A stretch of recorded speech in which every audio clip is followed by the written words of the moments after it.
Magandang araw kaibigan! Tuloy po kayo sa Felicidad's Channel. Sa mga kwento ng buhay at pag-ibig na hinalukay sa natatagong baul ni Felicidad. Pero bago po tayo magpatuloy, huwag niyo pong kalilimutan na i-like ang video, i-subscribe ang channel, at i-click ang notification bell para lagi kayong updated sa mga parating pa na upload.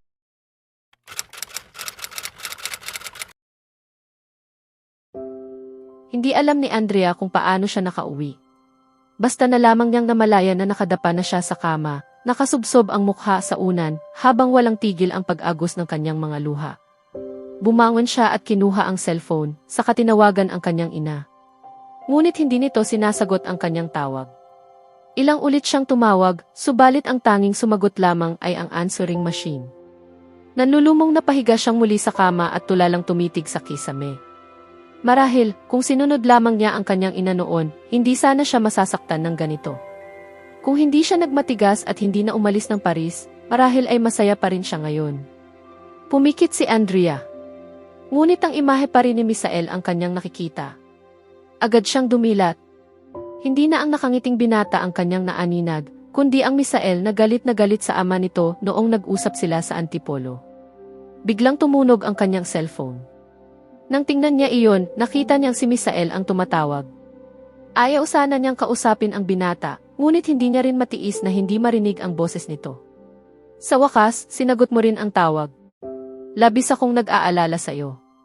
Nakauwi ka na ba? Sinabi ko sa'yo na hintayin mo ako. Paglabas ko, wala ka na. Akala ko kung ano na ang nangyari sa'yo. Masaganang muling umagos ang mga luha ni Andrea. Hello, mahal ko? Ayos ka lang ba? Nandito ako ngayon sa labas ng bahay mo. Agad siyang napatayo at pasimpleng tumingin sa labas ng bintana. Naroon nga si Misael sa tapat ng kanilang bahay, nakatingala sa kanyang silid. Ayos lang ako, pilit niyang sabi. Hindi ka maayos pakinggan. Nandyan ka ba sa bahay? Maaari mo ba akong papasukin? Gusto kitang makausap ng personal. Nakokonsensya ako. Alam kong ako ang dahilan kung bakit ka nagkaganyan. Hindi sana kita pinilit na makilala ang aking mga magulang. Paumanhin, mahal ko. Tinakpan ni Andrea ang kanyang bibig upang pigilan ang paghikbi. Lumunok siya upang luminaw ang kanyang tinig. Hindi mo kasalanan, Misael. Huwag kang humingi ng tawad. Mariin niyang ipinikit ang mga mata at kinagat ang kanyang mga labi upang pigilan ang pag-iyak. Bawat salitang binibitawan nito ay tila lalong dinudurog ang kanyang puso. Kailangan ko nang ibaba ang tawag. Tatawag ako sa iyo kapag handa na ako. Huwag ka munang mag-alala sa akin. Umuwi ka na, pakiusap.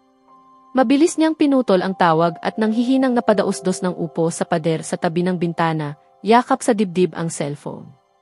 Hanggang sa tuluyan siyang napahiga, niyakap ang kanyang mga tuhod habang malayang umaagos ang kanyang mga luha. Misael, mahal na mahal kita.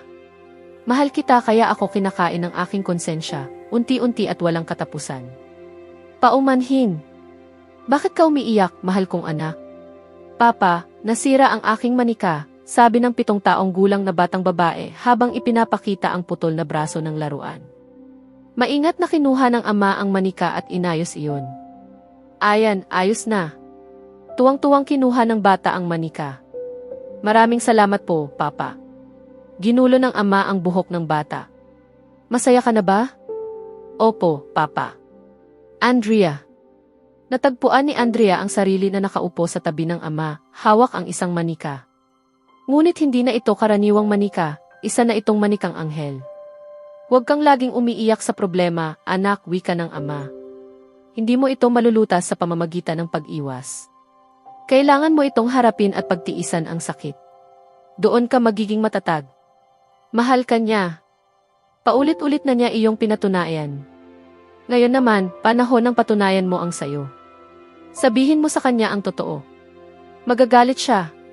Maaaring oo, ngunit kung tunay kanyang mahal, hindi niya hahayaang sirain ang nakaraan ang hinaharap ninyo. Nagtitiwala ako sa kanya. Ikaw ba? Papa, mahigpit niya itong niyakap. Nagising si Andrea na basang-basa ng luha ang kanyang mukha. Bumangon siya at pinahid ang mga luha. Sa kanyang kamay ay mahigpit niyang hawak ang manikang anghel na ibinigay ni Misael. Wala sa sariling niyakap niya iyon ng mahigpit. Nagtitimpla ng kape si Andrea nang biglang tumunog ang answering machine. Hoy, Andrea, si Margaret ito.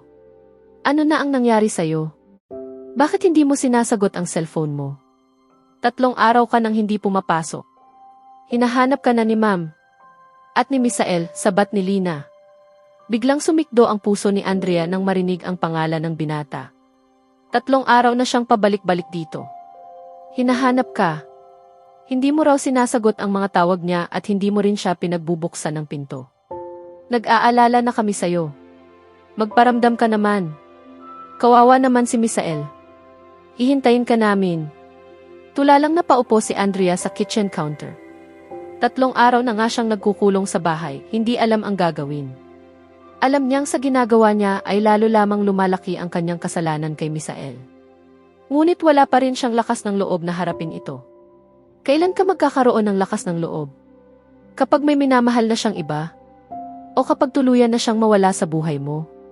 Agad niyang nailayo ang tasa sa kanyang mga labi. Aray, mainit pala. Mas masakit pa ang isipin na may mahal ng iba si Misael o tuluyan na siyang mawala kaysa ang mapaso ng ilang ulit. Hindi niya hahayaang mangyari iyon. Kailangan na niyang kausapin ang binata sa lalong madaling panahon. Maingat na ipinarada ni Andrea ang kanyang sasakyan sa parking lot ng St. Benedict University. Mahigit 1 buwan na mula nang huli siyang magpunta roon. Ngayon, naroon siya hindi bilang babaeng umiibig, kundi bilang babaeng handang magpakatotoo. Pagpasok niya sa opisina ni Eric, gulat itong tumayo. Magandang umaga. Sana ay hindi kayo abala, formal niyang bati. Hindi naman. Maupo ka, tugon nito. Matagal na katahimikan ang namagitan sa kanila. Sino ang mag-aakalang ang lalaking minahal ko noon ay ang iyong anak, bahagyan niyang sabi. Huminga siya ng malalim. Humihingi ako ng paumanhin. Masyado pa akong bata noon upang maunawaan ang aking naramdaman. Ang akala kong pag-ibig ay paghahanap lamang ng kalinga ng isang ama. Nang mawala ang aking ama, hinanap ko ang pagmamahal na iyon at nakita ko sa inyo. Naghahanap ka lamang ng pagkalinga ng isang ama, marahang sabi ni Eric. Paumanhin sa lahat ng gulong aking naidulot, umiiyak niyang sabi. Hindi mo sinira ang aming pagsasama, sagot nito. At alam kong maunawaan ka rin ni Misael. Sa unang pagkakataon, niyakap siya ni Eric. Ikinagagalak kong ikaw ang minahal ng aking anak. Biglang bumukas ang pinto. Si Misael. Nanlaki ang mga mata nito habang nakatingin sa kanila. Agad silang naghiwalay ni Eric. Kung gayon, ikaw ang babaeng kinasasangkutan niya. Sa susunod na kabanata, haharapin ni Andrea ang galit at sakit na matagal ng kinikimkim ni Misael. Ang katotohanang matagal niyang itinago ay tuluyang mabubunyag at dito masusubok kung sapat ba ang pag-ibig upang magpatawad. Kaya abangan natin,